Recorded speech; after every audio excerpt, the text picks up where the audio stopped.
Ok, chicos, vamos a dar inicio a la clase del día de hoy. En esta oportunidad ya nos está acompañando nuestro estimado docente, el profesor Julio Rivas, quien nos va a estar acompañando en esta oportunidad, explicándonos un tema muy importante para poder realizar en esta oportunidad, para poder mejorar y para poder tener una buena preparación académica. Ok, chicos, recibamos con una calurosa bienvenida a nuestro estimado docente Julio Rivas. Chicos, activando los emojis y aplausos y dejamos nuestro saludo cordial en el chat. ¿Ok, chicos? Vamos a poder dejar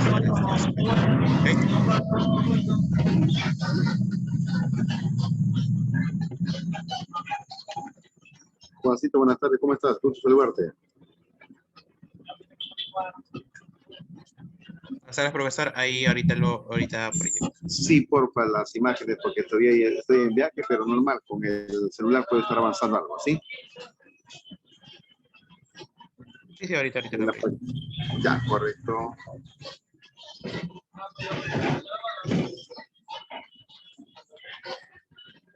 Chicos, buenas tardes, ¿qué tal? ¿Cómo están ustedes? Gusto saludarlos. A ver, mientras Juancito va colocando las imágenes, a ver, hagamos un breve recuento. Hemos llegado ya hasta el gobierno de don Francisco Morales Bermúdez, ¿no? El mismo que le da el golpe de estado a Velasco con el famoso tacnazo. Ya. ¿Qué hemos visto en el gobierno de Morales Bermúdez? Es lo más importante que se recuerda del gobierno de Morales Bermúdez es el retorno a la democracia, ¿no? El año 1980, volvemos a tener elecciones. A ver, dime, Fabián, te escucho. Dime, Fabián, te escucho. ¿Se me escucha? Sí, te escucho. Tengo una pregunta, pero no tiene que ser, bueno, del tema. La pregunta que antes en la noticia salió sobre esto, quiero que usted me siga ayudando con este tema, no sé qué usted sabe sobre esto. Pues, bueno, estamos hablando de estos años, ¿qué se pasó de esto? Un ratito fácil, un ratito, mira, un ratito.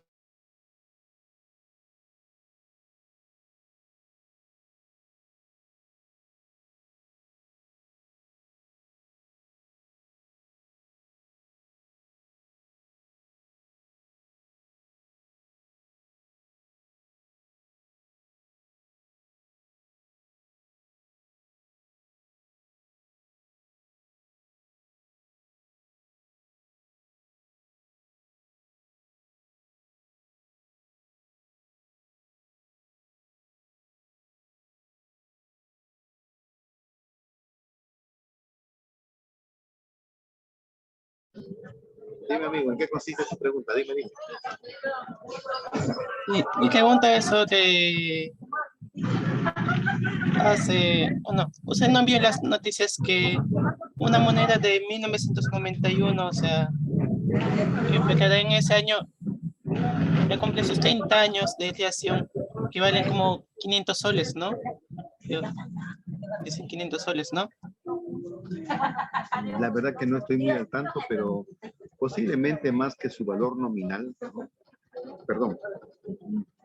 Sí, está bien, más que su valor nominal y su valor real, posiblemente le están dando su valor histórico, ¿no? Debe estar ligado en algo con las reformas económicas que hizo Fujimori, me supongo. Otra cosita más, honestamente, amigo, no estoy al tanto. ¿Sí? Sí.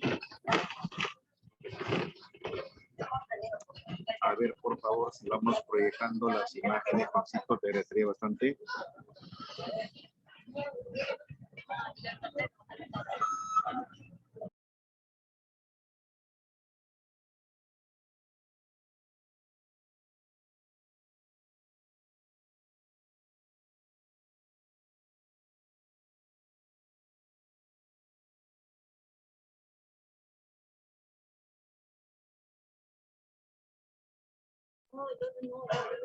Bien, chicos. Entonces, ahí tenemos, ¿sí?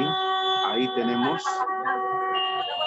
nuestra historia política republicana a partir del año 80, ¿no? Cuando volvimos a elegir presidente. Mira, ¿qué había pasado en las elecciones del año 80? En las elecciones del año 80, el pueblo peruano elige al presidente Belaúnde, pero todavía en base a la Constitución del año 33. Porque la Constitución del año 79 recién va a entrar en vigencia cuando Belaúnde asume el cargo. Pero Belaúnde fue elegido de acuerdo a lo que reglamentaba la Constitución de 1933, ¿sí? La Constitución de 1933. ¿Y qué decía la Constitución del 33? Solo bastaba pasar o superar el tercio de los votos, ¿sí? Solo bastaba superar el tercio de los votos. Por eso es que Belaúnde gana con un poco más del 40%. No es como ahora que se exige que si el candidato no alcanza en la primera vuelta un porcentaje de votos, ¿no?, que supere el 50%, sabemos que necesariamente tiene que haber una segunda vuelta. Y en el Perú, ¿desde cuándo tenemos segundas vueltas? En el Perú tenemos segunda vuelta el año 90, cuando Fujimori derrota a Vargas Llosa. El 95 no hubo necesidad de segunda vuelta, porque todos sabemos que Fujimori ganó con trampa el 95. Igual pasó el año 2000. Pero en cambio el año 2001 sí hay segunda vuelta, porque en esa segunda vuelta Alejandro Toledo derrota a Alan García, ¿sí?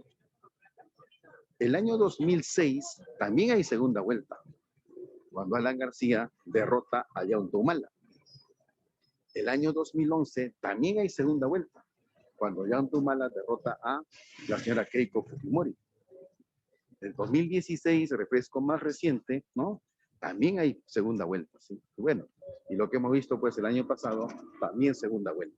Entonces, en el caso de Belaúnde, él sale elegido en base a lo que decía la Constitución del año 1933, ¿ya?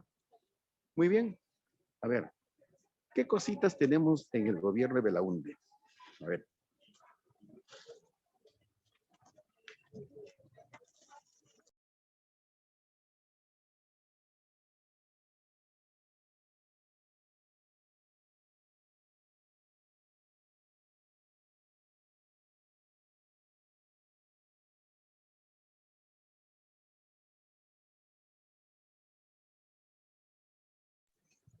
Te decía, vamos con el caso de Belaúnde.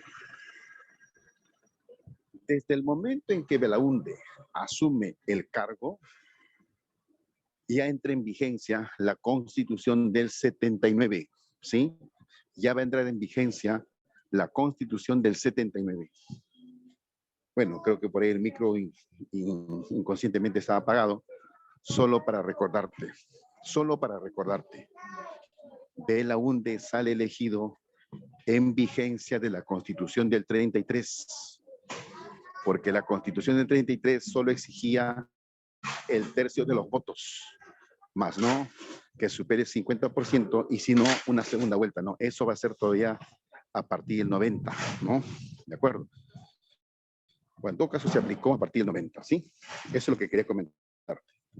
Entonces, mira, Belaúnde ni bien asume el cargo, entra en vigencia la Constitución del año 79. Ya.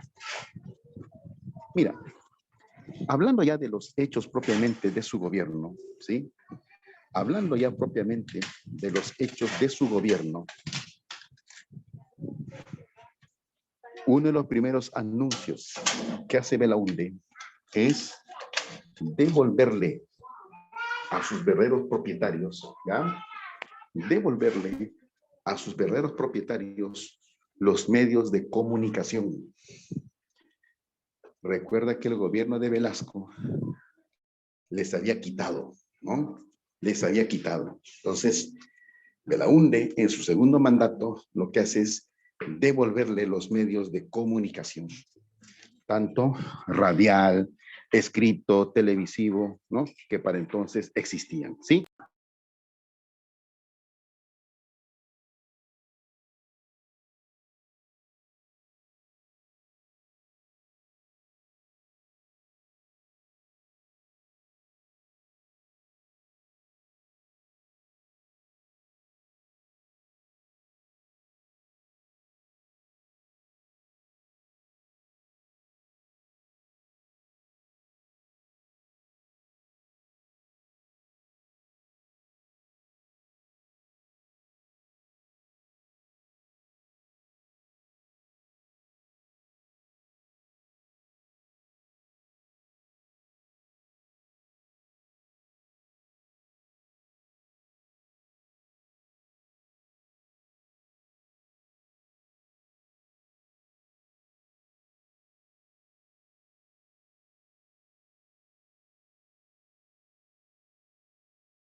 A ver, chicos, ya estamos acá nuevamente.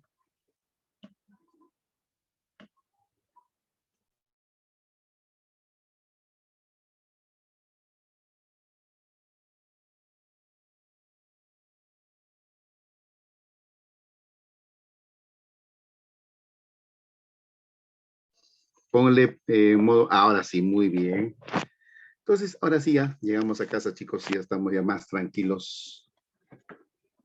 Entonces, mira, te decía, inmediatamente, cuando asume el cargo Belaúnde, ordenó devolver a sus verdaderos propietarios todos los medios de comunicación que les había quitado el régimen de Velasco. El segundo belaundismo, si hay que encontrarle una característica muy en especial, ¿sí? El segundo belaundismo, si le vamos a encontrar una característica muy especial, el segundo belaundismo se caracterizó por el respeto a los medios de comunicación, ¿ya? El respeto a la libertad de prensa, ¿ya? Muy bien. Esa María Alexandra está lista con su cafecito. Ya, pues, María Alexandra, no hagas antojar, cualquiera se manda un cafecito por Rapid, ¿no? ¿Ah? María Alexandra, es una broma nada más, ¿sí? Ya, dice entonces, dime Ambolasha, te escucho. Ambolaya, mesa, S, dime, te escucho. ¿Me levantaste la mano? Fue un error, profesor, disculpe. No te preocupes, no te preocupes. Bien, chicos, entonces vamos a continuar nosotros con nuestra clase. Ya, a ver. Ya, listo. Listo, listo. Dice entonces, se caracterizó. Ahí está, gracias, María Alexandra. La verdad que está riquísimo. Ahí está, muy bien, María Alexandra, muy bien, muy bien. Le decía, se caracterizó por la libertad de opinión y democracia. Y a propósito de los medios de comunicación, en los tiempos del segundo gobierno de Belaúnde aparece el diario La República. Sí, sí, ese diario que hoy conocemos, ¿no? El diario La República aparece en el gobierno de Belaúnde. Y también van a aparecer nuevos canales de televisión, obviamente en señal abierta, porque para entonces no había pues la televisión por cable, ¿no? No. Pero, ¿y cuáles son los canales de televisión que aparecen? Los canales de televisión que aparecen son el canal 2, llamado Hoy Latina, ¿no? Llamado Hoy Latina, y el canal 9, llamado ATV, ¿no? Esos son los canales que aparecen. Primero apareció Latina y luego apareció ATV. ¿Ya? Son los dos nuevos canales que aparecieron en señal abierta. Al menos hablamos en función a Lima. Ahora mire, al igual que en su primer gobierno, te repito, al igual que en su primer gobierno, Belaúnde destinó acciones para la cuestión de la construcción de obras públicas. Y en este segundo gobierno, Belaúnde destina sus esfuerzos de gobierno para la construcción de viviendas. Se construyeron, aquí en Lima, se construyeron las llamadas torres de San Borja y las torres de Limatambo. Bueno, quienes viven por esta zona pueden dar testimonio de eso, ¿sí? Las llamadas torres de San Borja y de Limatambo. Me parece que es propiamente el distrito de San Borja y Surquillo, si mal no recuerdo, ¿sí? ¿Ya? ¿Alguno de ustedes vive por ahí cerca o puede dar testimonio de esas torres de Limatambo y torres de San Borja? Era un sorteo de viviendas, ¿ah? Especialmente, exclusivamente para trabajadores del Estado. Porque se supone que hasta ese tiempo, esto viene desde Morales Bermúdez, ¿sí? Esto viene desde Morales Bermúdez. A los trabajadores del Estado nos hacían un descuento, sí, porque yo también trabajé en el Estado un tiempo, ¿sí? A los trabajadores del Estado nos hacían un descuento en nuestro sueldo. Allá San Juan de Miraflores, allá muy bien. Y la rica gente de Ciudad de Dios, de Pamplona, ¿no? De Valle Charón, ¿no, Adriano? ¿Sí? ¿Estamos por ahí? ¿Acerté? Bueno, listo.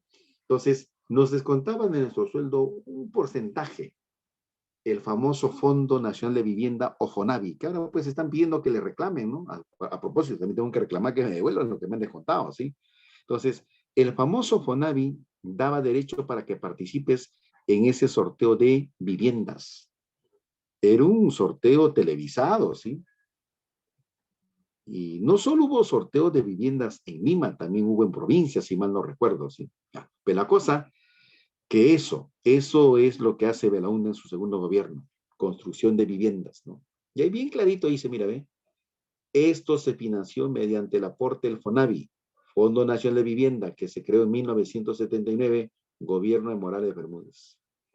Luego dice, se da el Código Civil de 1984, en reemplazo del Código Civil del año 36. Y también se da, ¿sí? Y también se da el censo de 1981. Ya, muy bien, Adriano, no te preocupes, ¿sí? Muy bien, muy bien. Listo, chicos. Listo. Ya. Muy bien, muy bien. Ahora, miren, el gobierno de Belaúnde empieza a tener ya problemas de crisis económica nuevamente. Dice, debido a la crisis económica y la devaluación de la moneda, ¿sí? Y la devaluación de la moneda, ¿ya? Debido a la crisis económica y a la devaluación de la moneda, a la devaluación de nuestra moneda, ¿ya?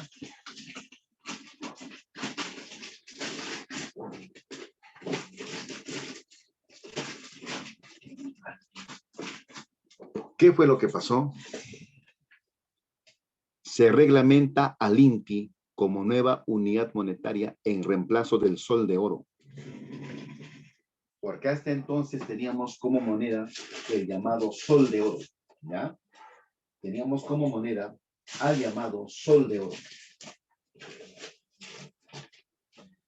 Bien. Muy bien. A ver. ¿Qué dice mi fuente acerca, ¿sí? ¿Qué dice mi fuente auxiliar acerca del gobierno, de este segundo gobierno de Belaúnde? A ver. Mi fuente dice lo siguiente.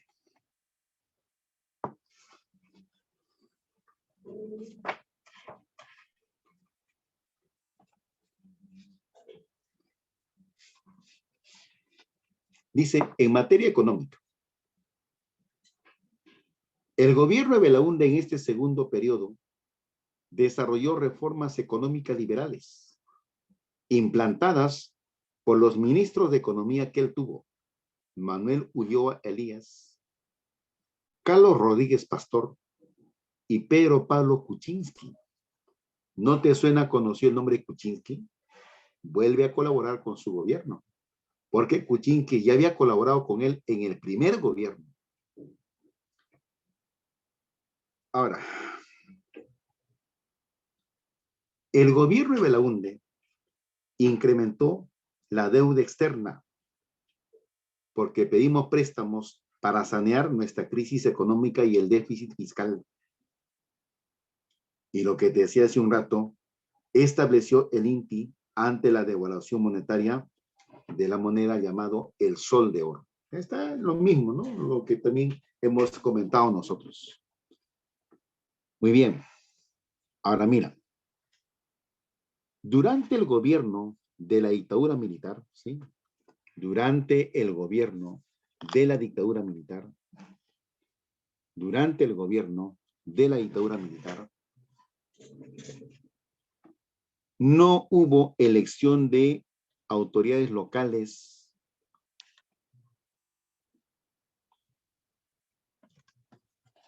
como había sido, ¿sí? Como había sido en el gobierno, en su primer gobierno, ¿te acuerdas? En su primer gobierno, uno de los primeros actos que hace Belaúnde es convocar a elecciones municipales. Pero cuando se dio el gobierno militar, primero de Velasco y luego de Morales Bermúdez, no va a haber elección de alcaldes, de regidores, ni provinciales ni distritales. Eso vuelve con Belaúnde. Dice, se restableció la elección de autoridades para los gobiernos locales. En razón a ello, en 1980 hay elecciones municipales. Acción Popular logra la alcaldía de Lima con la elección de un tal llamado Eduardo Orrego Villacorta. Y luego más tarde, en 1983, se va a elegir por primera vez a un alcalde de tendencia izquierdista, el doctor Alfonso Barrantes Lingán, quien creó un programa social municipal que hasta ahora está vigente. Posiblemente tú has escuchado hablar del famoso programa del vaso de leche. Ese programa social, que inicialmente fue un programa de carácter municipal, ese lo crea el primer alcalde socialista del Perú, Alfonso Barrantes Lingán. ¿Ya? Claro, de hecho que sí, Begon se va y no estoy mintiendo, sí, debe haber todavía hasta ahora, mi estimado amigo, ¿sí? Ese programa del vaso de leche lo crea precisamente el gobierno de Alfonso Barrantes Lingán. Claro que todavía hay, por mi casita, dice, muy bien. Entonces quiere decir que María Alexandra toma su cafecito con su vaso de leche, ¿no? Muy bien, muy bien, muy bien. Ahí está, dice el amigo David también por su zona ahí, ¿no? Claro, está bien, está bien. ¿Listo? A ver, Juancito, la siguiente lámina, por favor, si fueras tan amable. La siguiente, ahí está. A ver, chicos, vayamos leyendo esa segunda lámina, por favor. Vayamos leyendo.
Bien, chicos, ya leyeron. Vamos con la segunda parte de Belaúnde.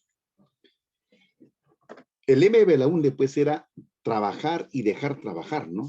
Ese era su lema de gobierno. Otro lema que él tenía era, pues, la frase, o sea, el lema, frase de su partido era adelante, ¿no? ¿Ya? Muy bien. Y su símbolo, la lámpara, pues, ¿no? A ver, dice, en un inicio, el gobierno de Belaúnde minimizó el problema del terrorismo.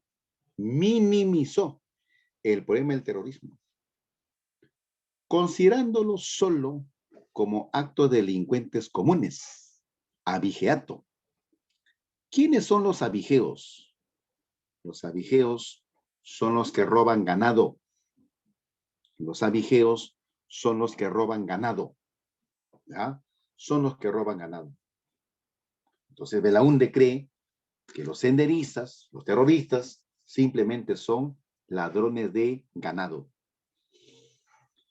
Continúa la violencia demencial de Sendero, siendo sus víctimas inocentes campesinos, y aparece también otro movimiento más, el movimiento revolucionario Túpac Amaru.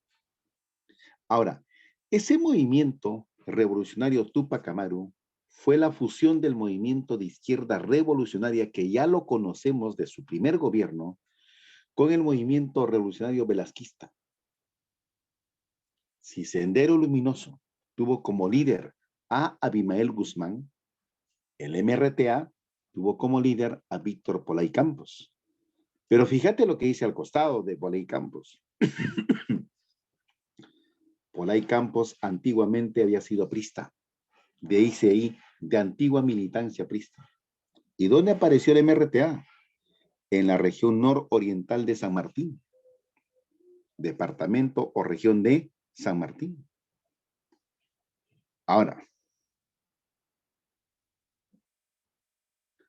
lamentablemente dice, en la lucha contra el terrorismo, lamentablemente dice, en la lucha contra el terrorismo, además de la violencia de Sendero Luminoso, el ejército y la policía también cometieron excesos. Y algunos de esos excesos, ¿cuáles fueron? El 26 de enero de 1983 fueron asesinados 8 periodistas en Uchurajay, Ayacucho. Todo indica que fueron ejecutados cruelmente por agentes del Estado. Pero sin embargo, ¿a quiénes se les acusó de eso?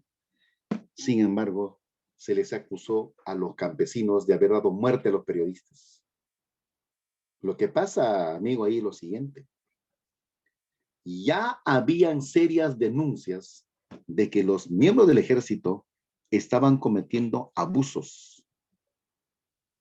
Entonces, un grupo de periodistas van a cubrir esa información y todo hace sospechar y suponer que un grupo de militares, para que sus abusos no queden al descubierto, optaron precisamente por matar a estos 8 periodistas.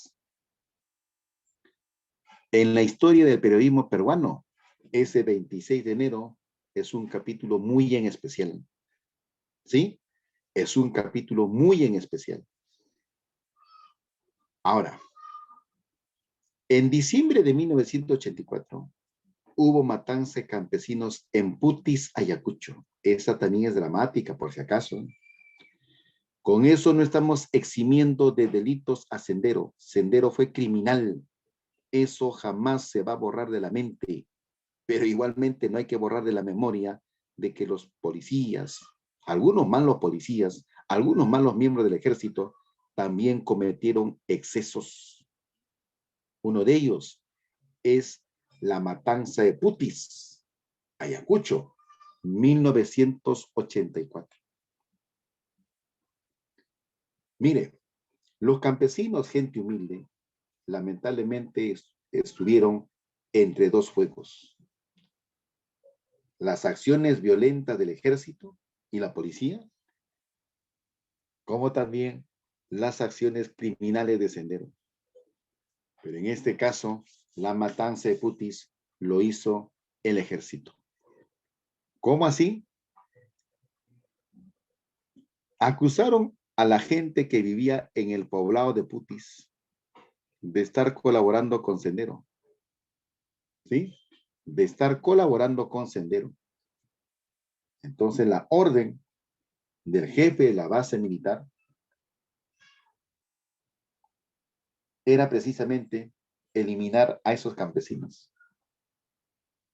Y lo hicieron por si acaso de la manera más cruel. ¿Sabe qué pasó, amigo? Y la historia está escrita, no tengo por qué inventarte, ¿sí? A los campesinos del lugar les dijeron que el gobierno había dado la orden para hacer obras públicas en su lugar. Entonces a los campesinos les hicieron elaborar, ¿sí?, una especie de zanjas, 123, María Alexandra, 123. Les dijeron que construyan como una especie de zanjas porque por ahí van a pasar las canaletas, ¿no?, de las obras públicas. Una vez que ya están hechas las zanjas, los convocan a la plaza de ese poblado llamado Putis. Sí, Sebastián, les hicieron cavar sus tumbas. Una vez que las zanjas ya están listas, los convocan a la plaza del pueblo y sin ningún miramiento, sin ningún reparo, los mataron, los balearon. Más de 120 campesinos. Esa es la matanza de Putis. Campesinos que nunca tuvieron nada que ver ni con Sendero ni con el ejército, pero el ejército lo mató. Eso es lo que lamentablemente a veces nuestra historia muy parcializada no nos cuenta. Por eso te vuelvo a reiterar, amigo, porque hablar del tema del terrorismo es un tema muy delicado. Sendero Luminoso fue cruel, inhumano, monstruoso, pero tampoco hay que olvidarnos que agentes del ejército y de la policía, no todos, algunos de ellos, también cometieron excesos. Y ahí está la matanza de Putis. ¿Está? Sin duda, busca información, lo vas a encontrar. Ahora mire, otro problema que tuvo que enfrentar el gobierno de Belaúnde fue la crisis de la Embajada de Perú en Cuba. ¿Qué fue lo que pasó? Dice, apenas iniciado su gobierno, se enfrentó a esta crisis que se originó en enero de 1980, cuando 24 cubanos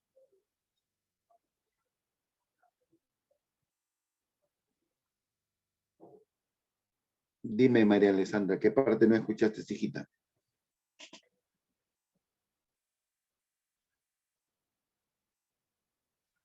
Claro, les hicieron cavar sus tumbas. Si me preguntas de eso, sí, claro que sí.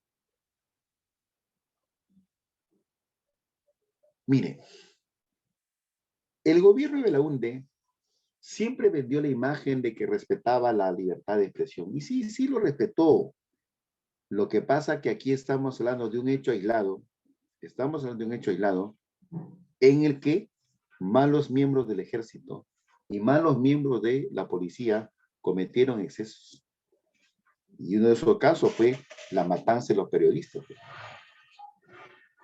¿Ya? Muy bien. A ver, vamos ahora con la crisis de la embajada de Perú en Cuba. A ver, dice.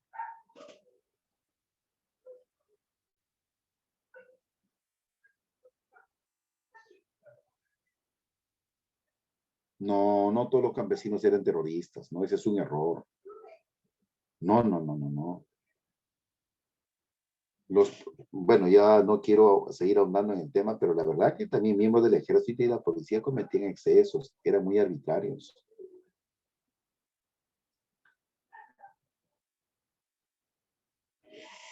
A ver, crisis de la embajada en Perú. Dice, apenas iniciado su gobierno, se enfrentó a esta crisis que se originó en enero de 1980, cuando 24 cubanos que buscando escapar del régimen impuesto por Fidel Castro en Cuba, ingresaron violentamente en un autobús a la Embajada de Perú en La Habana. El embajador peruano en Cuba, Edgardo de Javich Rospigliosi, permitió el ingreso de las fuerzas especiales cubanas para desalojar a los invasores. Esta acción le costó el puesto al embajador por haber recibido la autorización del gobierno, por no haber recibido, perdón, la autorización del gobierno peruano.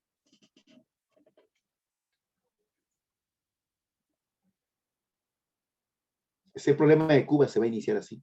Que vamos a tener un problema con los cubanos que escapaban del gobierno de Castro. ¿Sí? El siguiente lámina, amigo, por favor.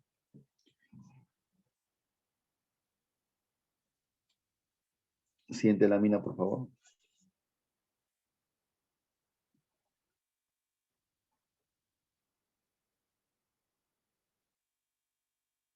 Dice luego,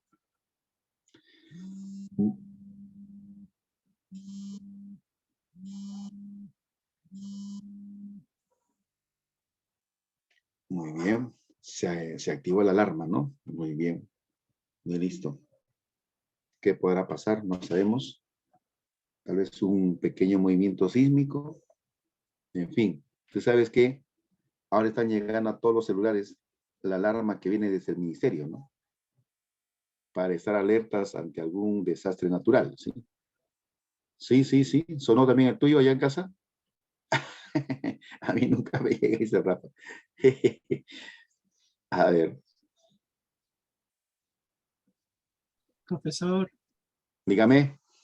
están haciendo como ayer todo el día le estaban haciendo. A mi hermano sí le llegó, pero a mí nunca. Algunos sí le están sonando y otros no. Sí, pues sí. No es para todos, ¿no? Algo está pasando ahí. A ver, volvamos al tema. ¿Qué hice?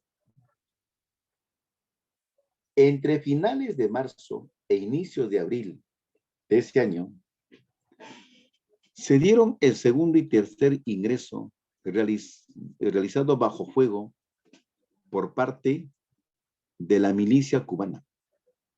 En este último incidente resultó muerto un militar cubano. Cuba exigió al gobierno peruano que entregara a los cubanos refugiados en la embajada. Frente a la negativa de Perú de hacerlo, Fidel Castro lanzó un comunicado de prensa el día 4 de abril, por el cual retiraba la seguridad a la sede diplomática, por lo que dicha sede quedaba abierta para todo aquel que quiera salir del país. Y ya para el domingo 6 de abril habían entrado 10.803 cubanos en la Embajada de Perú. La crisis culminó en junio del 80, cuando se concedieron visas humanitarias a los refugiados. A Perú llegaron 742 cubanos. La mayoría se instaló en un parque de refugiados, la mayoría se instaló en un campo, de refugiados en el Parque Tupac Amaru del distrito de San Luis. La mayoría de los asilados en Perú volvió a emigrar porque sencillamente vieron que en Perú no había mayor expectativa de desarrollo, ¿sí? Porque igualmente era un país que estaba en pobreza, ¿sí? Muy bien. Ahora mire, justo estábamos escuchando la alarma, ¿no? Ante desastres naturales. Y bueno, tendríamos que recordar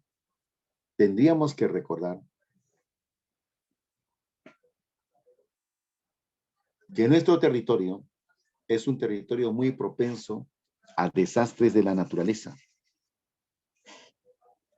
Acuérdate el terremoto del 70, que luego hizo que se produzca un aluvión y desapareciera la ciudad de Yungay, ¿no? Eso hemos hablado la semana pasada, ¿sí? Ahora en el caso de Belaúnde, el problema que se va a dar, ¿cuál de ellos es? El problema que se va a dar es que en el año 83 se produjo un devastador fenómeno del Niño que causó muchas pérdidas humanas. Claro, Billy. Sí, muy bien, Billy. En 1983 se produjo un devastador fenómeno del Niño que causó muchas pérdidas humanas y económicas, agrícolas, especialmente en la costa norte.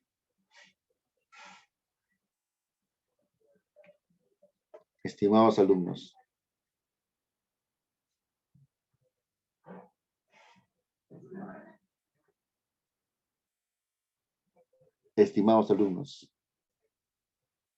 hace 5 años atrás,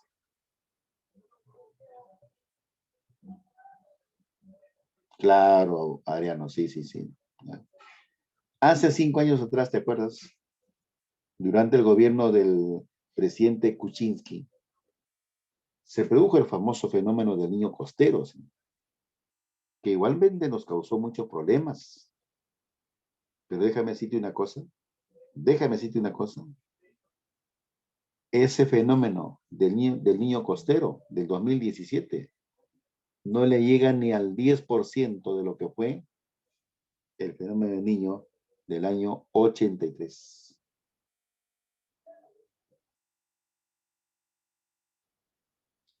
En todas las carreteras que tienen acceso a la ciudad de Lima y que obviamente es la ruta para transportar los productos alimenticios, en todas ellas habían huaicos.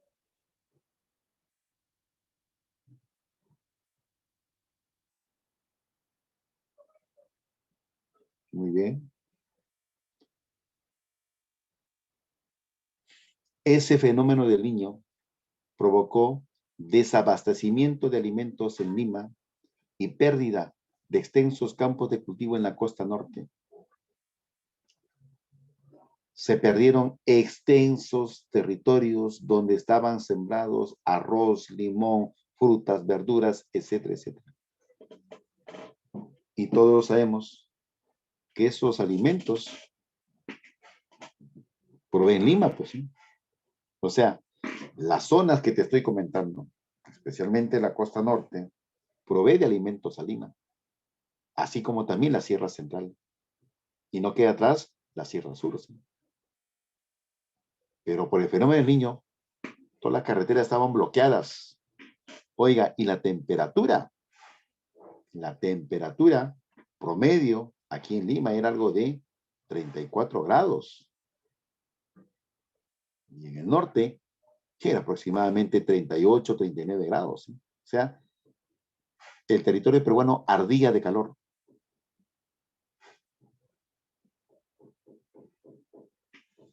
Gente que se murió por deshidratación. Fue terrible el fenómeno del Niño. ¿Sí? Y por si acaso, de ese fenómeno del Niño, el Perú no se recuperó hasta hoy. Y encima nos viene el fenómeno del Niño costero. Por eso que hay varios lugares en el norte del Perú que todavía siguen devastados. ¿Sí? Por eso que existe una política de reconstrucción con cambios, ¿no? Pero nunca se hizo efectivo. Muy bien. Ahora mire, nunca antes un papa había venido aquí a Perú. Pero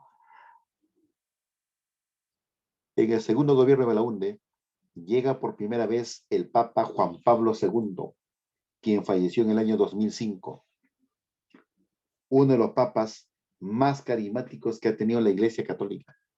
Ese papa estuvo aquí en Perú aproximadamente una semana, en pleno tiempo de terrorismo.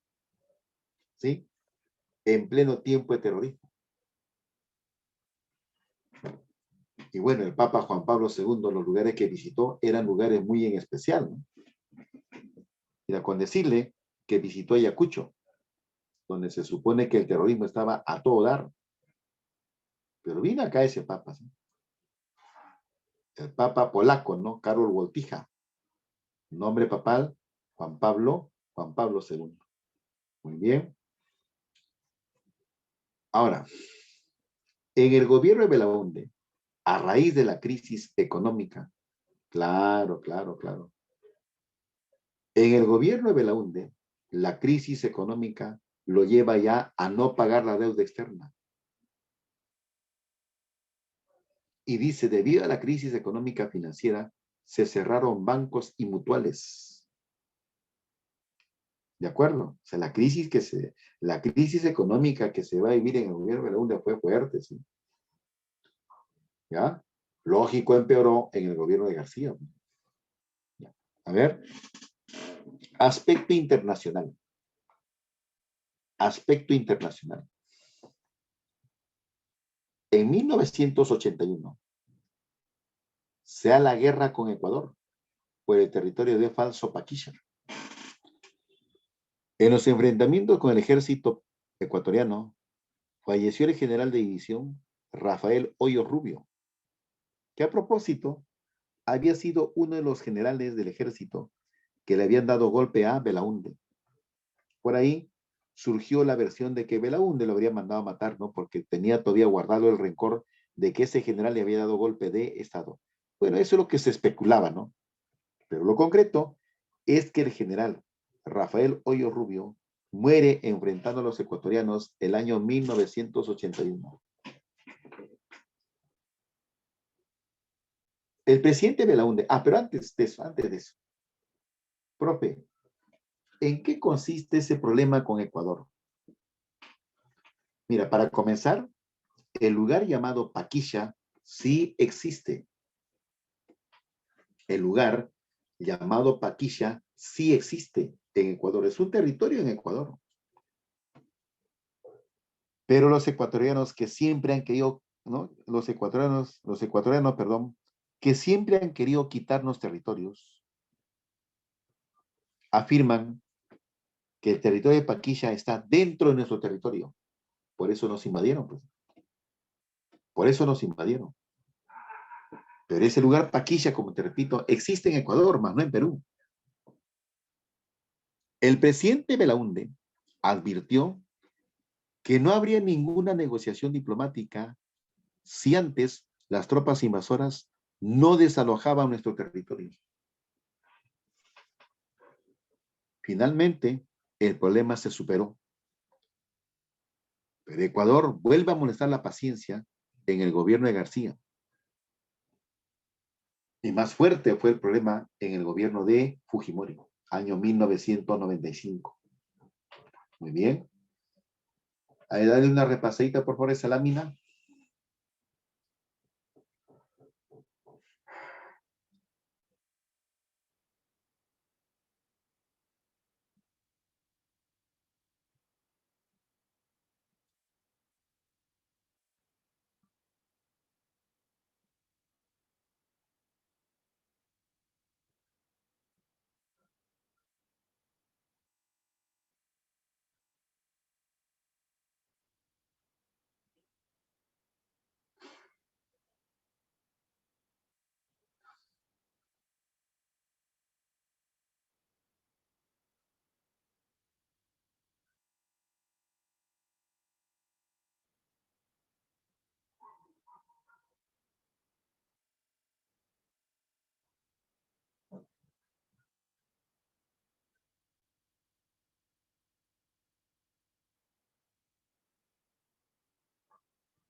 Bien. A ver, pasamos a la siguiente lámina, Juancito.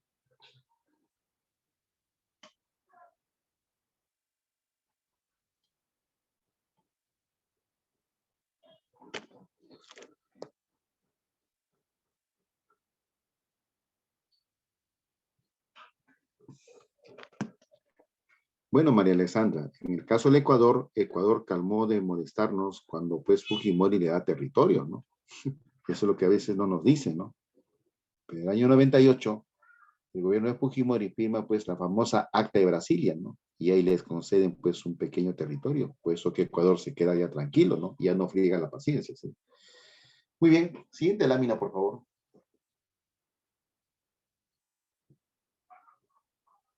Siguiente lámina, por favor.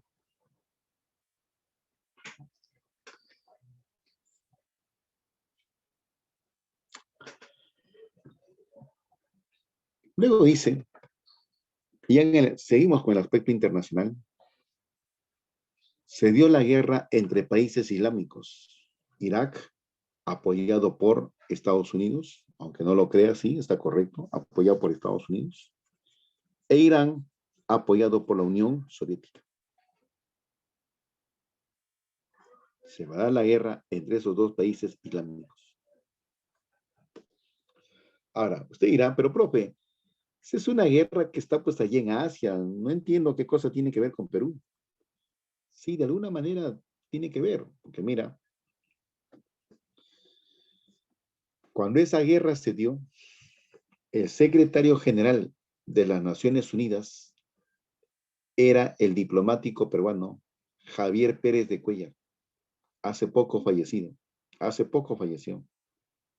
Javier Pérez de Cuellar. ¿Y cuál fue el logro más importante de Javier Pérez de Cuellar? Haber dado solución a este problema. Por eso dice bien clarito, cuya gestión mediadora logró acabar con esta guerra. O sea, que esa guerra entre dos países árabes termine, fue precisamente mérito o logro de Javier Pérez de Cuellar. Para entonces, te repito, secretario general de las Naciones Unidas. ¿Sí? Secretario general de las Naciones Unidas. Vamos ahora con la Guerra de las Malvinas. Guerra de las Islas Malvinas. E Isla San Jorge. Dice, Guerra de las Islas Malvinas e Isla San Jorge. El 2 de abril de 1982, el gobierno militar de Argentina, para entonces Argentina vivía una dictadura militar,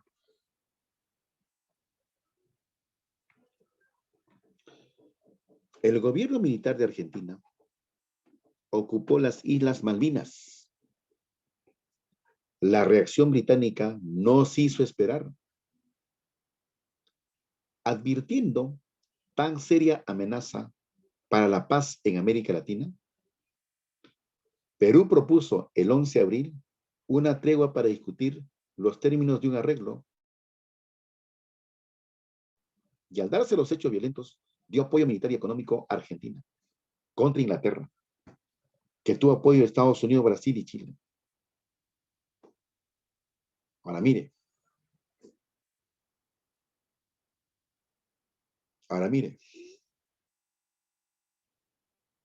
el único país en esta parte del continente que apoyó a Argentina contra Inglaterra en la guerra de las Malvinas fue Perú. Por eso que los argentinos siempre están agradecidos con nosotros. Porque el único país de esta zona, de esta región del continente que apoyó a ellos en esa guerra contra Inglaterra fue precisamente el gobierno de Perú. Ningún otro país más, al menos los que están alrededor de Argentina, no.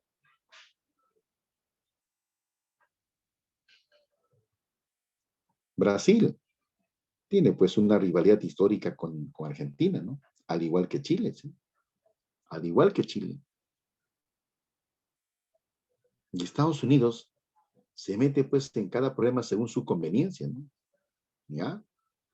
Ahora mire, en 1985, el presidente argentino, Raúl Alfonsín, el primer presidente después de la dictadura militar en Argentina, porque Argentina también va a vivir dictadura militar.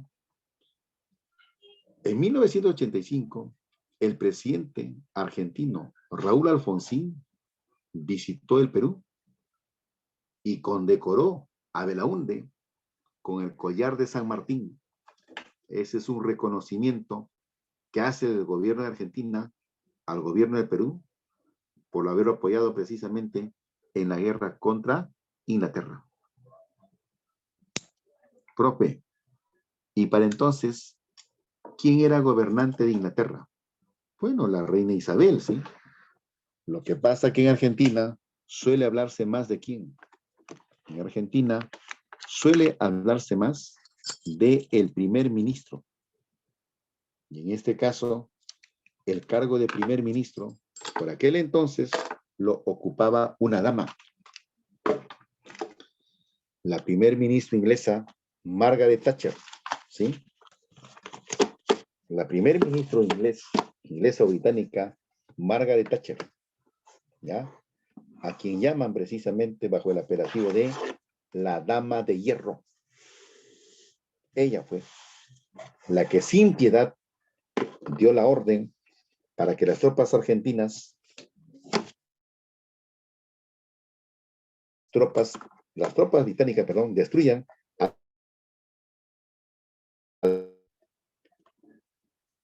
que apenas recién habían convocado a soldados para su ejército, y por si acaso, en esa guerra de Malvinas, fueron sacrificados innecesariamente un promedio de 30,000 jóvenes argentinos de tu edad,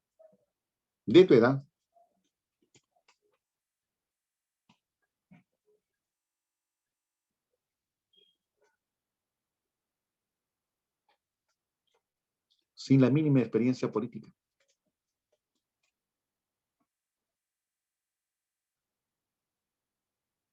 Bien, sigamos. Hay cosas que a veces a nosotros nos engañan o nos falsean la historia. Pero, por ejemplo, estas cosas que yo te estoy comentando, es historia vivida, ¿sí? Es historia vivida. En esa guerra de Malvinas, la que ganó fue Argentina, pues. Perdón. En esa guerra de Malvinas, la que ganó fue Inglaterra. Lejos ganó Inglaterra. Y esa va a ser la causa precisamente, pues, para que caiga la dictadura militar en Argentina. ¿Ya? Muy bien, chicos. Mira, lo que te estaba por comentar era lo siguiente. Que a nosotros muchas veces nos falsean la información diciendo de que Belaúnde fue un gran demócrata, sí, posiblemente gran demócrata. Que Belaúnde no permitió la corrupción. Belaúnde es uno de los gobernantes honestos que tenía Perú. Bueno, la historia real no dice lo mismo, ¿sí? Fíjate lo que dice ahí. Casos de corrupción pública. Caso de corrupción pública. El primer caso, el caso Gubarte. Así como ahora hay caso OAS, caso Lavajato, caso Odebrecht, ¿no? El Club de la Construcción, o lo que hizo Bebito Fiu Fiu, ¿no? El caso, por ejemplo, de las vacunas, la compra de medicamentos, donde ha habido acto de corrupción. El gobierno de Belaúnde no es ajeno a eso. Mira qué dice ahí. El caso Gubarte. Involucró al ministro de Justicia, Enrique Elías La Rosa, del Partido Popular Cristiano. Porque hay algo que tengo que decirte. Cuando Belaúnde gana las elecciones en el 80, sabe que el partido opositor a su gobierno va a ser el APRA. Más aún, porque el APRA está herida de haber perdido las elecciones. ¿Sí? El APRA está herida de haber perdido las elecciones. Entonces, Belaúnde sabe muy bien que el APRA le va a hacer la vida a cuadritos. Entonces, Belaúnde, ¿qué hace? Convoca como socio de su gobierno, como aliado de su gobierno, convocó al Partido Popular Cristiano, el famoso PPC, el Partido Popular Cristiano. Es por eso que en el gobierno de Belaúnde van a haber ministros del PPC, y uno de ellos es este Enrique Elías Larrosa. Dice, durante su gestión ministerial del portafolio de justicia, o sea, en otras palabras, cuando él fue ministro de justicia, del año 81 al año 82, Elías Larrosa firmó contratos para la construcción y equipamiento de centros penales con la compañía española Gubarte, como parte de un acuerdo de ayuda crediticia entre los gobiernos peruano y español.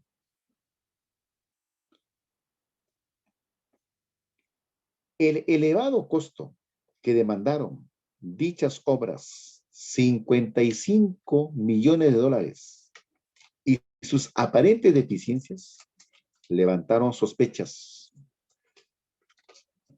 El Contralor General de la República, para entonces, Miguel Ángel Kucianovich, presentó cargos contra Elías, presentó cargos contra el ministro Elías y sus cercanos colaboradores por malversación de fondos públicos. El caso se abandonó cuando Elías adquirió inmunidad parlamentaria al ser elegido diputado por el PPC en 1985. En su defensa, Elías argumentó una conspiración política en su contra.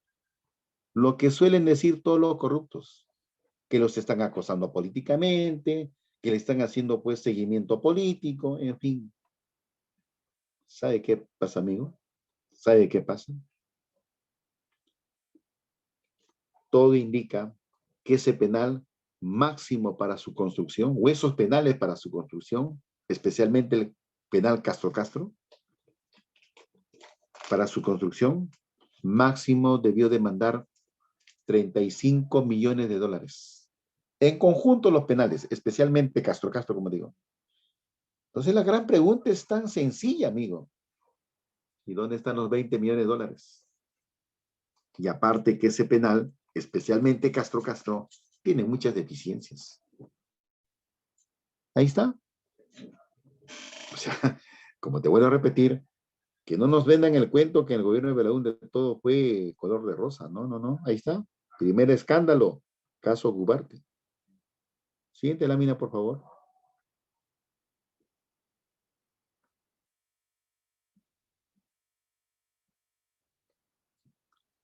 Caso Volmer. Caso Volmer. Involucró al primer ministro, a su vez ministro de Economía, Manuel Ulloa Elías. Él era dueño del diario El Expreso, que hoy todavía sigue saliendo. Hoy todavía se sigue publicando. Él era dueño de ese diario llamado El Expreso. ¿Ya? ¿Qué pasó? Involucró al primer ministro y ministro de Economía y Finanzas, Manuel Ulloa Elías, el hombre fuerte del régimen belaundista, que era a la vez un empresario con intereses en varios negocios, como el de las telecomunicaciones, el diario El Expreso y Canal 5 de televisión. Ulloa, al parecer, favoreció a un conglomerado empresarial venezolano, el Grupo Volmer, del que era accionista y miembro directorio, en la venta de la irrigadora Chimbote, ¿sí? Dice, vamos a entender ese problemita, huyó al parecer, favoreció a un conglomerado empresarial venezolano, el Grupo Volmer, en la venta de la irrigadora Chimbote S.A. Este escándalo ocasionó que en diciembre de 1982 Ulloa renunciara a su cargo político, porque lo encontraron pues con las evidencias. ¿Ya? Caso Bancoper. Caso Bancoper. Caso Bancoper. Involucró al Estado peruano en un intento frustrado de rescatar a Bancoper, un banco privado que atravesaba serias dificultades por préstamos hechos a empresas del grupo Bertelo, uno de sus principales accionistas. A favor de dicho banco, el Estado usó 30 millones de dólares del Banco Central de Reserva y del Banco de la Nación. Procedimiento irregular que generó en el Congreso una acusación constitucional. Ya. ¿Sabe cómo es esto, amigo? A ver, partamos de algo. Partamos de algo.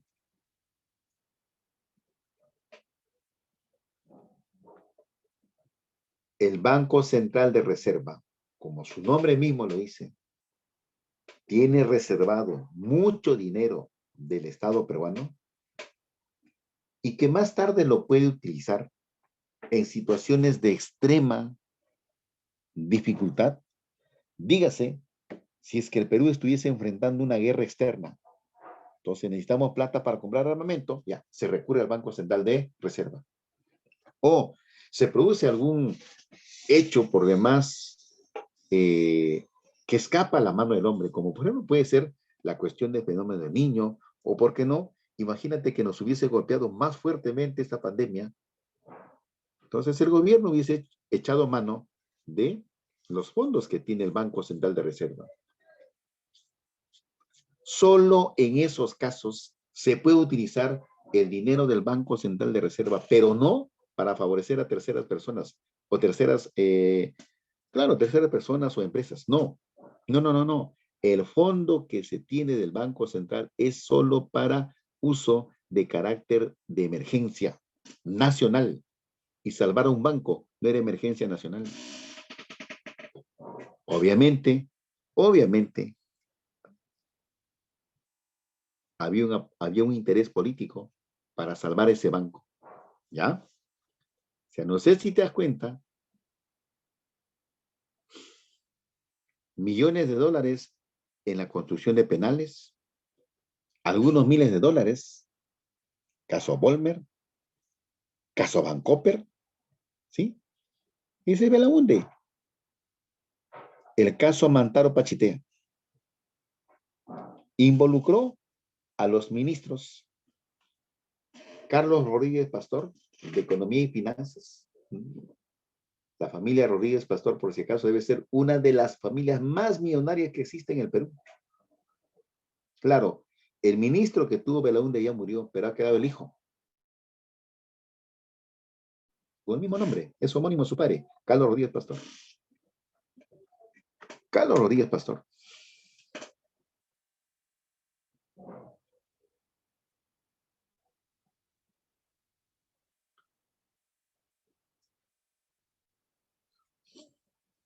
A ver.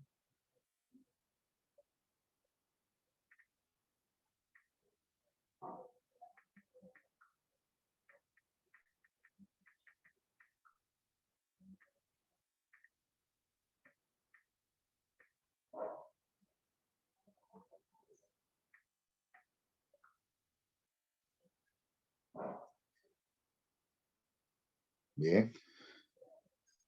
A ver. ¿Qué hay de Rodríguez Pastor? Y también del ministro, ¿no?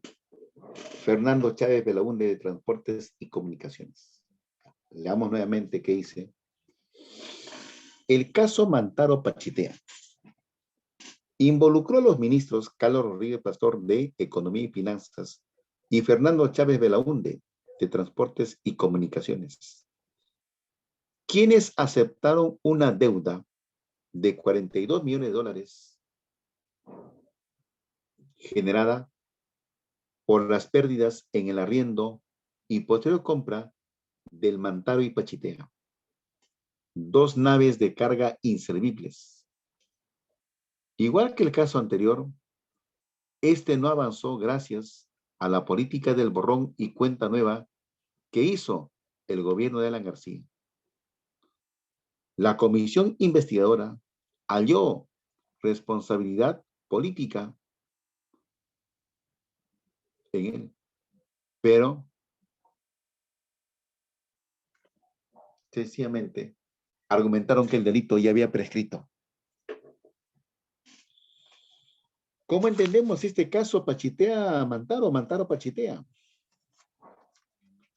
Nos hicieron creer que estaban comprando 2 embarcaciones nuevas, cuando en sí eran embarcaciones de segunda y estaban en condición de inservibles.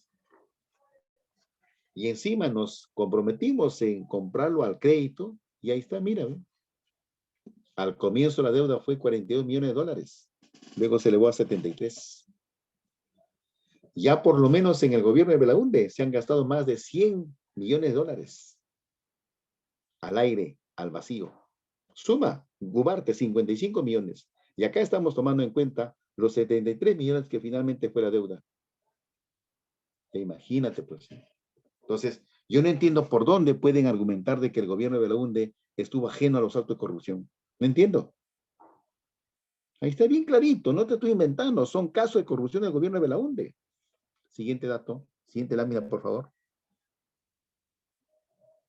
Siguiente lámina. Siguiente lámina. El caso Villacoca. A lo que faltaba, ¿sí? El caso Villacoca. El caso Villacoca estalló en las postrimerías del gobierno de Belaúnde e involucró a prominentes coroneles y generales de la policía, así como a funcionarios públicos, entre ellos un hombre de confianza.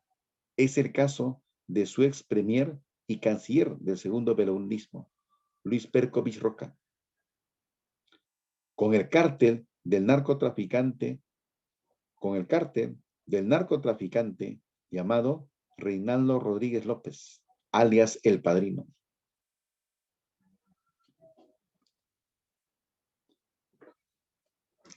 ¿Sabe dónde se dio eso? En Surquillo, en la zona residencial de Surquillo.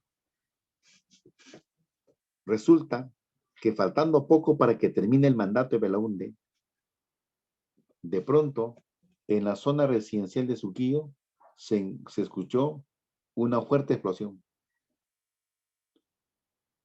Bueno, se pensaba que, como suele ocurrir, tal vez un accidente doméstico, ¿no? Y cuando la policía llega,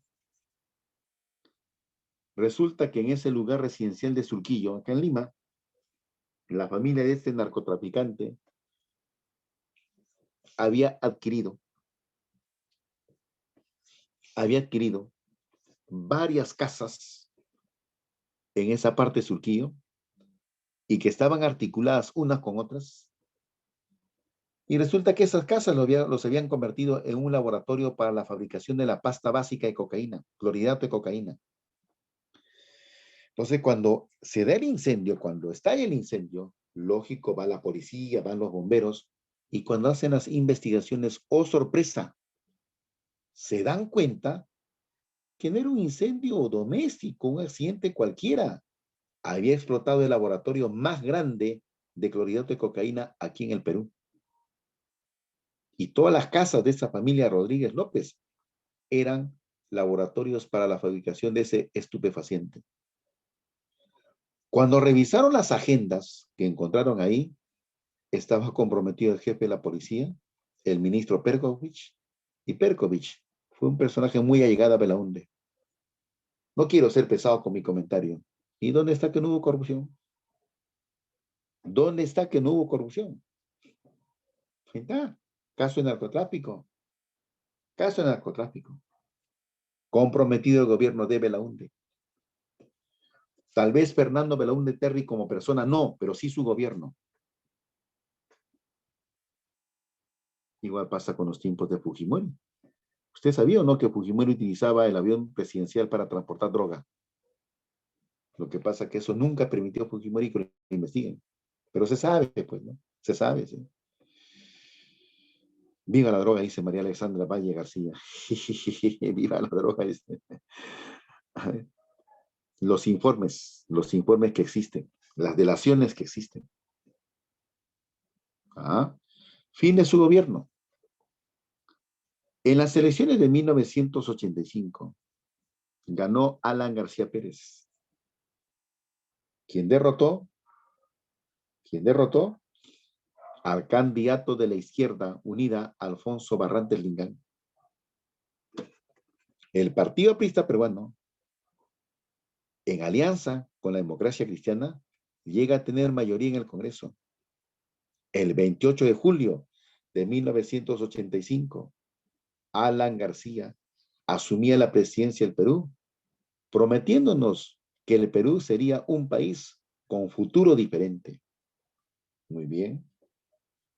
Oiga, amigo, García nunca mintió. García nunca mintió. No, por favor, más respeto con el presidente García.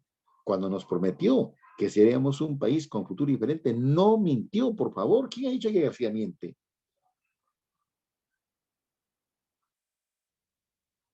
Profe, no sé, me confunde con su comentario. No, pues en que en verdad no mintió.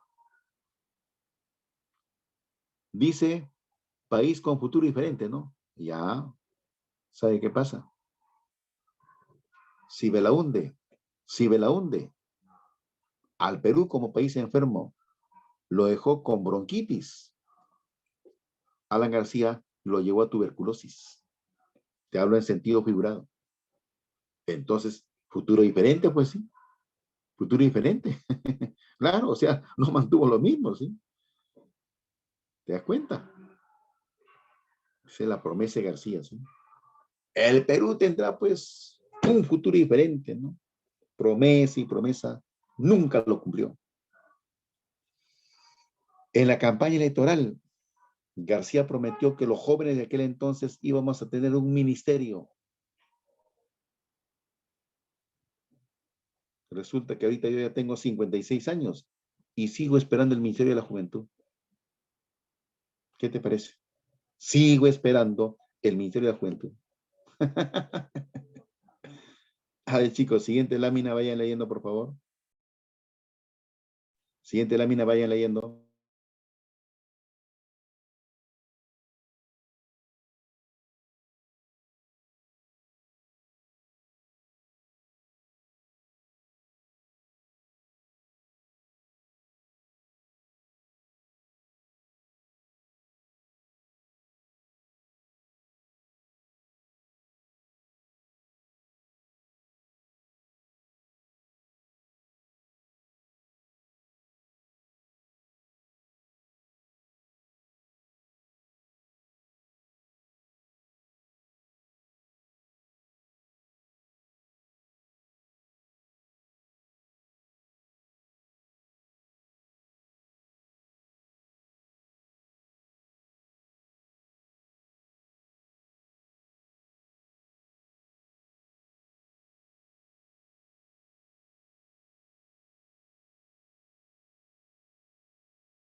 Bien, chicos. Primer gobierno de Alan García Pérez. ¿Quién es Alan García Pérez? Político peruano, nacido en el distrito de Barranco, un 23 de mayo del año 1949, de familia aprista. Líder connotado que no se le puede negar. Uno de los discípulos que tenía Aya La Torre, junto con Víctor Polay Campos. Junto con Víctor Polay Campos.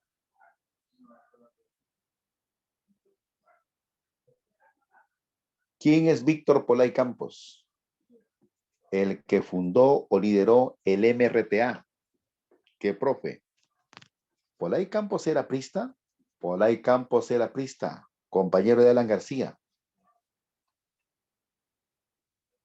Ya, muy bien. Sorpresa, ¿no, María Alexandra? Sorpresa, sí. Pero es así. Es así, te estoy cantando la verídica, ¿sí? Muy bien. Alan García fue asambleísta constituyente en 1978.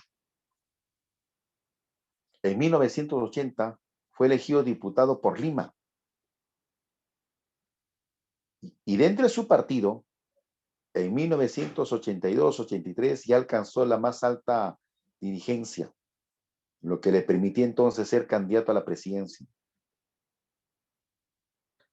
Dice,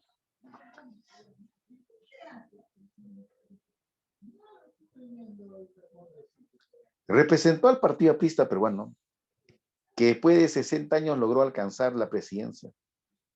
Se convierte de esta manera en el presidente electo más joven del Perú. Cuando fue elegido,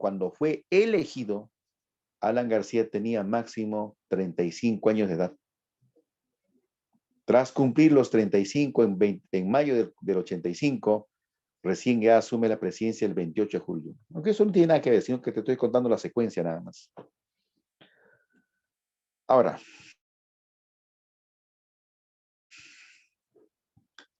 los mayores cuestionamientos a su gestión, ¿cuáles fueron? Porque eso es lo que más te van a preguntar si es que te preguntan de García, ¿sí? Los mayores cuestionamientos a su gestión fueron: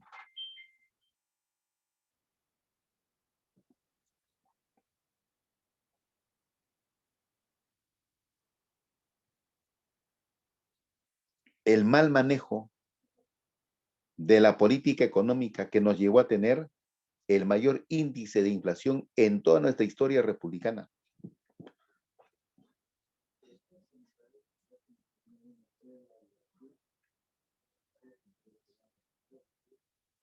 Y el aumento gigantesco de nuestra deuda externa. Situación solo comparada con lo que dejó la guerra contra Chile. A esa situación nos llevó García. Debido a ello, los acreedores de nuestra deuda externa nos calificaron como país inelegible para todo apoyo económico. ¿Qué más se le cuestiona? Los actos de corrupción y violación de los derechos humanos. Aunque García siempre gritó a los cuatro vientos que él no había cometido ningún acto de corrupción, pero habían evidencias por demás suficientes que lo acusaban como tal, sobre todo enriquecimiento ilícito. Y ni qué decir de la violación de derechos humanos. En la lucha contra el terrorismo, matanza de Acomarca en Ayacucho. Pero lo que más se recuerda de García en lo que respecta a la violación de los derechos humanos, cuando ordenó matar a muchos presos acusados de terrorismo que se habían amotinado en los penales de Lima el año 1986. Muy bien. Vamos ahora con el aspecto económico. Vamos ahora con el aspecto económico.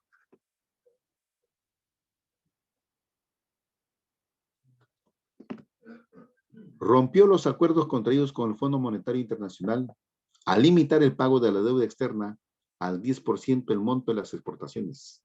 Te hago explicar, o te explico, perdón, te hago entender. El gobierno del Perú tenía una enorme deuda externa. Muchos consideran inclusive que es una deuda impagable. ¿Cuál es la irresponsabilidad de García el año 85? El año 85, García, algo de 40.000 millones de dólares. Alan García, el año 85, dice, si nuestros acreedores quieren que les paguemos la deuda externa, les vamos a pagar solo con el 10% del valor de nuestras exportaciones. Y yo te pregunto, ¿qué cosa exportamos nosotros? Lo que exportamos mayormente es materia prima nada más. Nosotros no exportamos industria, tecnología. Y nuestra deuda es cuantiosa. ¿Sabe qué es lo que pasa?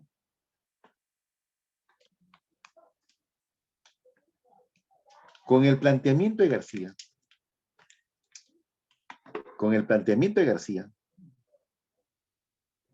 si al Fondo Monetario le debemos, por decir, 1.000 soles, le vamos a decir, ¿sí? Le vamos a decir que te puedo pagar, ¿sí? Que te puedo pagar anualmente 50 soles. No puedo pagarte más. O sea, le debemos una cantidad tanto de dinero y ponemos nuestras condiciones para pagar. O sea, nos damos el lujo de poner condiciones para pagar. Algo más sencillo. Es como que yo a usted le deba 50 soles y tú me estás exigiendo, ¿sí? Julio, ¿cuándo me vas a devolver los 50 soles que me debes? Entonces me pongo yo fresco y te digo, ¿sabe qué? Te voy a pagar. Pero anualmente te voy a pagar 10 céntimos, porque es lo único que puedo darte. ¿Tú qué vas a decir? Estás loco, ¿no? Yo te he prestado 50 y tú me vas a dar 10 céntimos anual. O sea, ¿cuándo me vas a pagar? En el fondo, esa es la figura. Ahora, si yo te respondo así,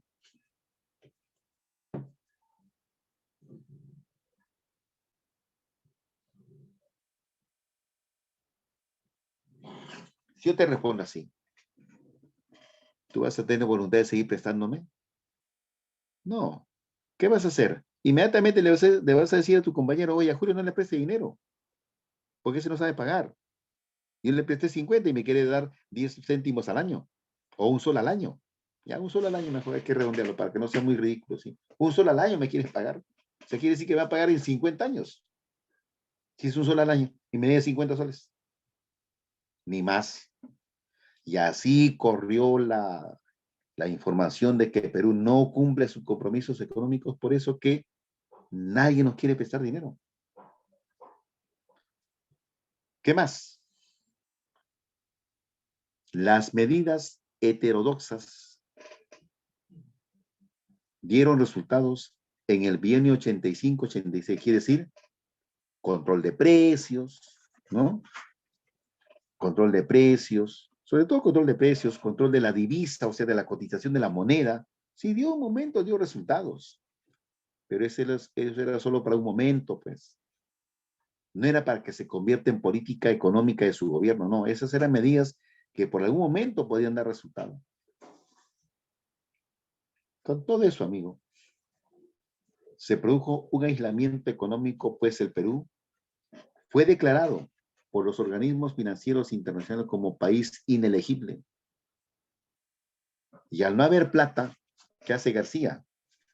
Empieza a disponer de nuestras reservas internacionales.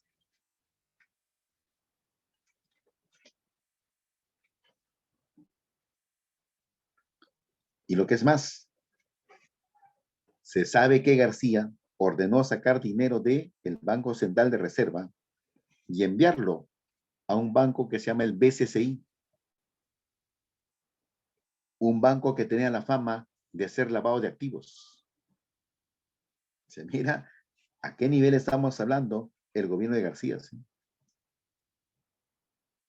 Ahora, a un grupo de empresarios denominados los 12 apóstoles les otorgó el famoso dólar MUC, que generó favoritismo y una serie de exoneraciones tributarias.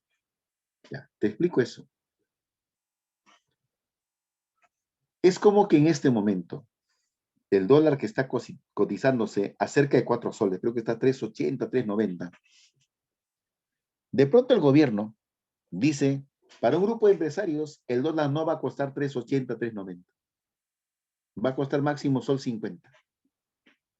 Entonces, esos empresarios pueden ir, ¿no?, al Banco de la Nación y comprar dólares, no como nosotros a 3.80, 3.90. No, a ellos les dan un precio especial, sol 50.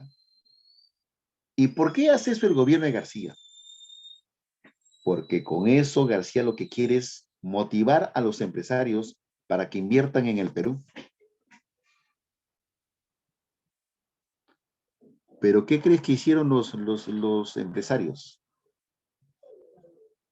Esa plata recibida, ¿tú crees que lo invirtieron en Perú? Nada, lo llevaron al extranjero para invertir en otros negocios.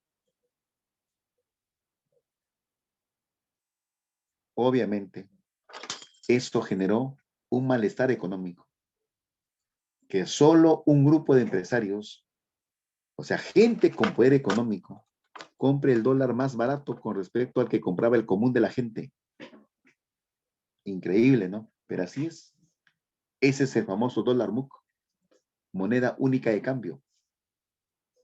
¿Ya? Ahora, pues una cosita. Esos empresarios no compraban pues 100, 200 dólares como nosotros podemos comprar, ¿no? O $1,000 en el peor de los casos, o en el mejor de los casos, no. Esos empresarios compraban cientos y miles de dólares. Por eso que se afirma que esa medida fue por demás desigualitaria. ¿Sí? Fue por demás desigualitaria. Siguiente lámina, por favor.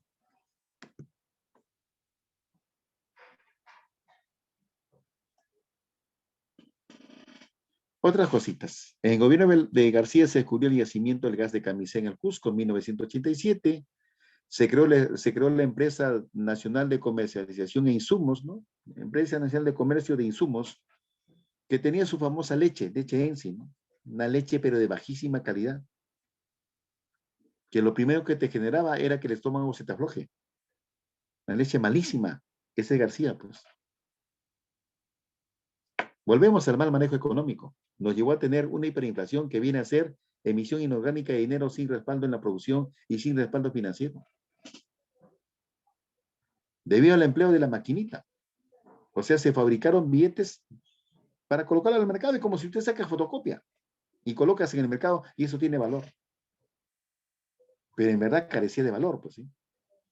Esto produjo especulación de productos de primera necesidad y luego vinieron las colas en las bodegas y mercados.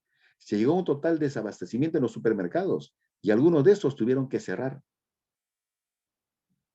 Y eso es lo que da cólera escuchar hoy en día a los apristas que quedan todavía, lamentablemente, que acusan a este gobierno que también tiene errores, pero lo que no se le puede negar que este gobierno no te está haciendo hacer cola pues para que compres alimentos. No están cerrando las tiendas de Ripley, Goesley, ¿no? Plaza B no están cerrando. En los tiempos de García cerraban las tiendas, las empresas iban del Perú. En el primer gobierno de García, las empresas se fueron del Perú en grupo, en masa, en mancha, si quiere llamarlo, cosa que hoy no está ocurriendo. Pero sin embargo, los apristas no se acuerdan cómo fue su primer gobierno, ¿sí? Habían tiendas, por ejemplo, había una tienda, así como ahora existe Plaza B, Metro, había una tienda llamada Monterrey. Cerró Monterrey con García. Otra tienda que se llamaba Escala, también cerró Escala. Una tienda que se llamaba Oesle, también cerró. Oesle ha vuelto recién hace pocos años. Todo eso pasó con García, si es que no sabes, te estás enterando. En 1987, en su discurso de Fiestas Patrias, presentó el proyecto de ley para estatizar la banca. Como ya no hay plata, quiere tomar control de la banca privada, argumentando que pese a los beneficios que dio el gobierno, el empresario no invertía sus capitales en el Perú. En el Congreso esa ley fue aprobada, pero hubo intervención militar. Por eso hubo intervención militar en las sedes principales de estas entidades bancarias, ya para que el Estado tome el control de esos bancos. El Poder Judicial impidió que esta ley se siga cumpliendo. Contra este intento de estatizar la banca, surgió la figura política de Mario Vargas Llosa, con su famoso movimiento Libertad. Y el intento por estatizar la banca felizmente fracasó.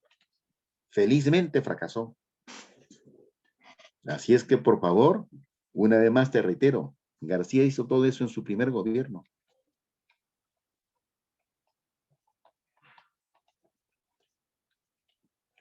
Vamos al aspecto político-social. Se crea el programa que generó empleo temporal llamado Programa de Apoyo al Ingreso Temporal PAIT. Fue utilizado para las movilizaciones sociales a favor del gobierno. El terrorismo se hizo más agresivo, sobre todo después de la matanza de los penales, ocurridos en los días 18 y 19 de junio de 1986, cuando aquí en Perú se reunía una conferencia internacional de los partidos socialistas del mundo. De eso aprovecharon los terroristas precisamente para amotinarse. ¿Y cuál fue la respuesta? El gobierno de García los mandó a matar. Y murieron por lo menos unos 300 acusados de terrorismo. Por eso se recuerda bastante la famosa matanza de los penales. Siguiente lámina, por favor. Siguiente y última lámina, por favor.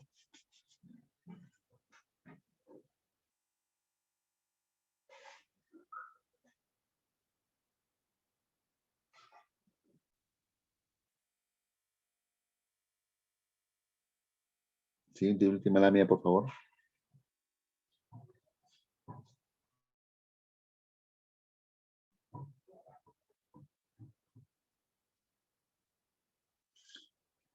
Se estaba reuniendo la Internacional Socialista en la ciudad de Lima. El gobierno de García quiso enfrentar al terrorismo creando un grupo paramilitar, el grupo paramilitar Rodrigo Franco. La población empezó a cuestionar este gobierno por los actos de corrupción generalizados. Además hubo matanza de campesinos atribuidos a este gobierno, como los ocurridos en Acomarca, agosto 85, Cayara 88, y a los responsables de la matanza de Pucayacu, agosto de 84, los absolvieron porque los militares borraron las pruebas. Se crearon los ministerios de la Presidencia y de Defensa. También se unificó los tres cuerpos de la policía en uno solo, llamado Policía Nacional del Perú. El gobierno gozó de mayoría parlamentaria, por eso que no lo bajaron. ¿Sí? Por primera vez en la historia republicana se nombraron ministros mujeres en las carteras de Educación, Mercedes Cabanillas, y Salud, Hilda Urizar, que ya falleció. Mercedes Cabanillas todavía está con vida. Se dio la polémica ley de la regionalización en medio de críticas.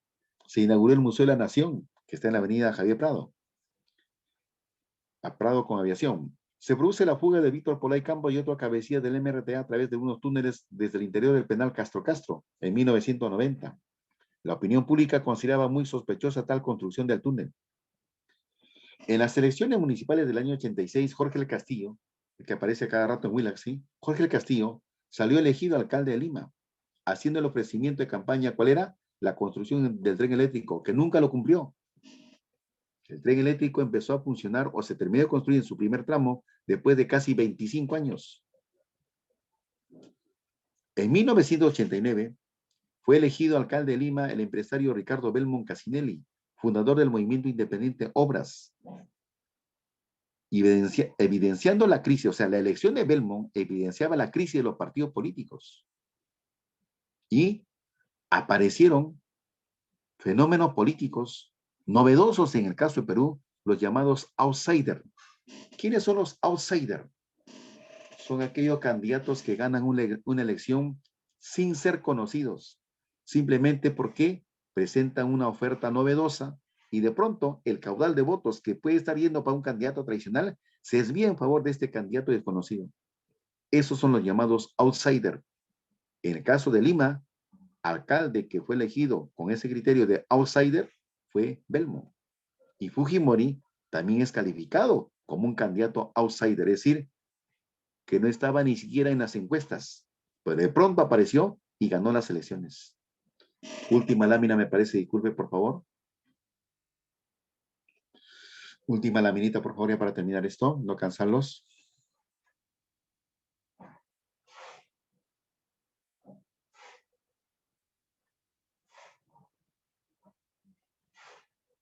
Ajá.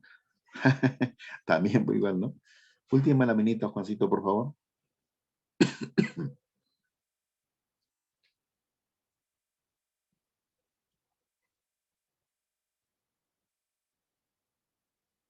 Última laminita, por favor. Siguiente lámina.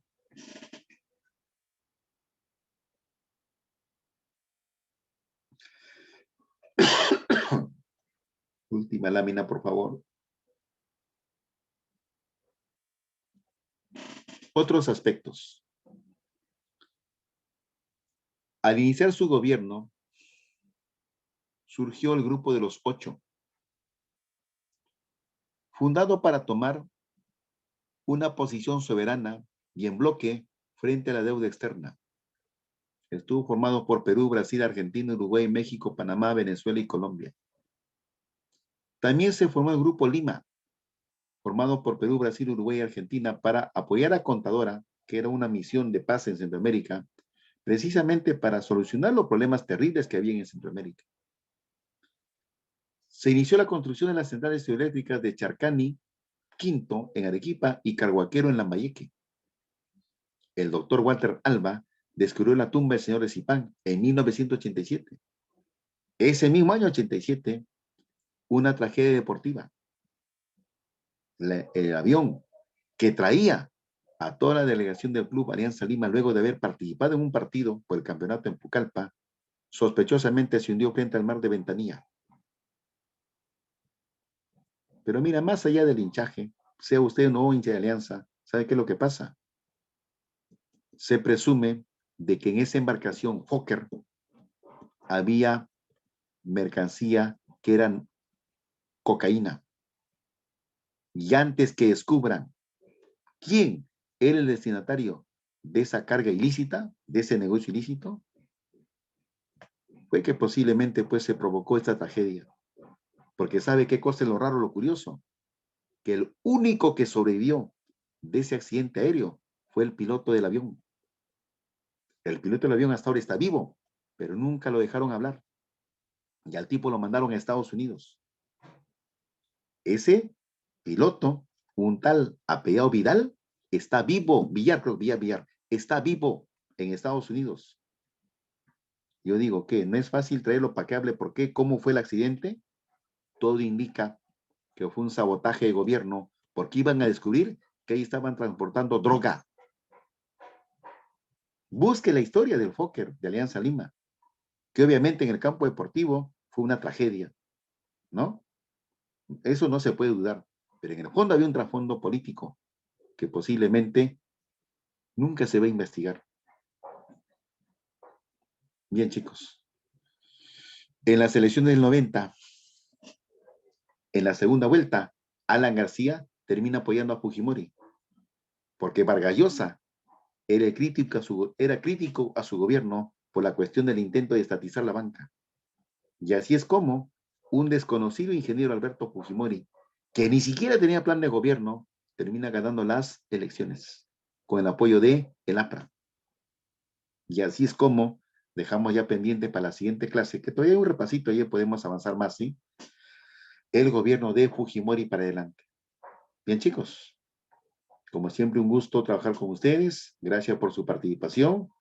Y por si acaso, hemos tratado de ser lo más objetivo posible en algunos comentarios. Cuestión de terrorismo, cuestión del Fokker, cuestión de Fujimori, y ya en su momento hablaremos de más cositas, ¿sí? Cuídense, hasta la próxima. Muchas gracias, profesor. Nos vemos. Cuídese. Chao, Juancito, gracias por tu